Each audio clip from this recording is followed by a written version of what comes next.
Halo pejalan sunyi, selamat datang di Jalan Sunyi, ruang berbagi ragam literasi terutama sastra dan teater.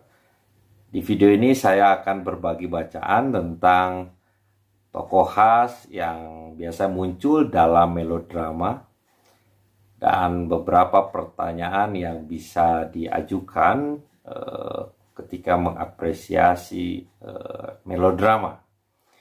Sebelum menyimak pembahasannya, jangan lupa subscribe, like, komen, dan share video ini.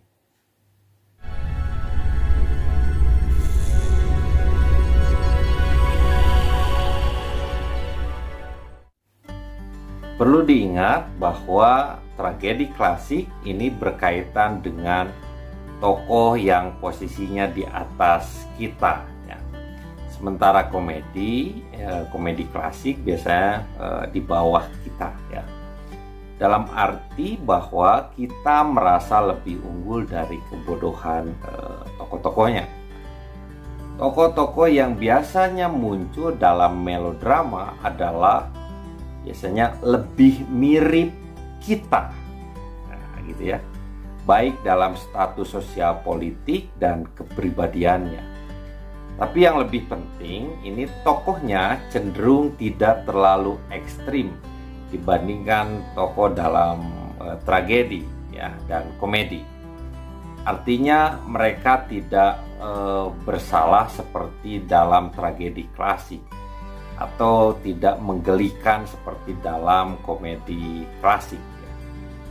Tokoh dalam melodrama juga tidak serumit tokoh dalam tragedi ya maupun komedi. Jadi perlu diingat bahwa melodrama lebih menyoroti plot daripada tokohnya. Oleh karena itu, dialog tokoh dari melodrama ini seringkali tidak terlalu kompleks. Ya. Nah, berdasarkan generalisasi tadi ya, kita dapat melihat ya tokoh khas yang muncul dalam melodrama. Pertama, orang baik, orang jahat ya, lalu tokohnya dalam kesusahan, lalu ada orang luar begitu ya. Lalu ada tokoh lain sebagai relief komik atau tokoh dalam subplot ya. Yang pertama adalah orang baik. Ini karena melodrama seringkali menunjukkan dunia yang terbagi baik dan jahat ya. Jelas bahwa akan ada tokoh yang menampilkan dua kekuatan itu. Biasanya tokoh utamanya adalah orang baik. Tokoh yang berada di pihak yang benar, atau setidaknya apa yang dianggap sebagai yang benar. Nah, karena seperti yang telah dibahas ya, posisi ini selalu relatif. Namun Anda biasanya dapat melihat orang baik ini sebagai tokoh rasioner di mana tindakan, keputusan, dan dialog ini mempresentasikan sudut pandang penulisnya. Namun orang baik tidak selalu menjadi tokoh utama ya. Beberapa melodrama ini menempatkannya pada orang-orang yang tidak begitu baik. Ada juga yang seperti itu. Yang kedua adalah orang jahat. Orang jahat adalah tokoh yang jelas-jelas membela nilai-nilai yang dianggap salah oleh penulis drama. Berbohong, membunuh, memanipulasi, korupsi, mengkhianati, dan sebagainya. Ya. Nah, untuk tujuan itu, Anda mungkin menganggap tokoh ini semacam penipu ulu. Jadi sosok yang negatif ya. Nah, apakah ada dalam melodrama orang jahat menang? Ini ya tentu saja ada ya. Namun coba telaah kembali, apakah ada ironi di sana? Artinya, apakah penulis naskah ini membuat penilaian tentang kemenangan ini? Ya. Apakah itu kemenangan sejati, kemenangan yang kekal, atau itu kemenangan palsu? Dengan kata lain, fakta bahwa orang jahat menang ini tidak berarti penulisnya pesimis. Dia mungkin bermaksud membuat ironi di baliknya. Ada ironi yang tersembunyi, gitu ya. Yang ketiga sekarang adalah tokoh dalam kesulitan. Agar orang baik dan orang jahat memiliki perjuangan, penulis naskah perlu menyediakan sesuatu untuk mereka perjuangkan, gitu ya. Nah, dalam beberapa melodrama, objek perjuangannya adalah seseorang biasanya ya. Seseorang yang diinginkan oleh kedua belah pihak. Karena tentunya ya alasan masing-masing ya. Nah, tokoh ini berfungsi untuk menggambarkan ide yang coba penulis sampaikan dan untuk memberikan kehidupan serta kekuatan dramatis. Jadi jika perebutan kekuasaan misalnya di perusahaan yang besar, penulis naskah mungkin menemukan seseorang yang saat ini menjadi CEO-nya misalnya, dan siapa yang akan bertahan atau pergi. Nah, itu tergantung pada siapa yang menang. Ya. Keempat, sekarang orang luar ya. Pertarungan antara yang baik dan yang jahat ya untuk menguasai objek tertentu ini seringkali memanas dan semakin intens ya. Nah, karena tugas melodrama adalah membuat penonton bertanya-tanya bagaimana plot akan berubah, bagaimana plot berakhir. Nah, penonton bisa melupakan masalah sebenarnya dalam drama itu.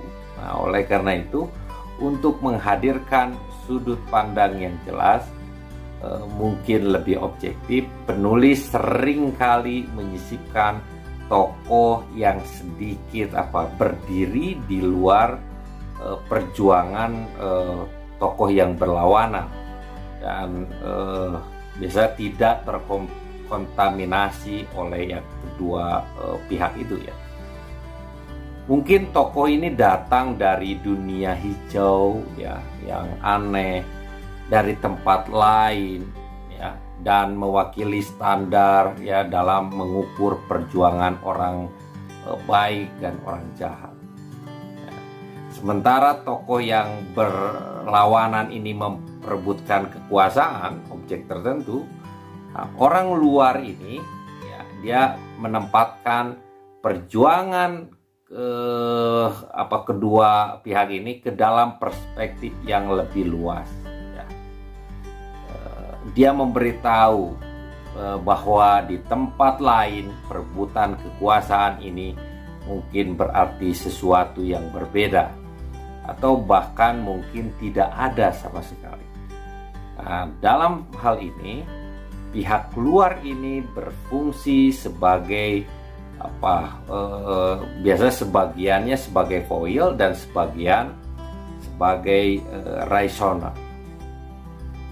Yang kelima ini tokoh lain ya, untuk komik relief dan tokoh subplot.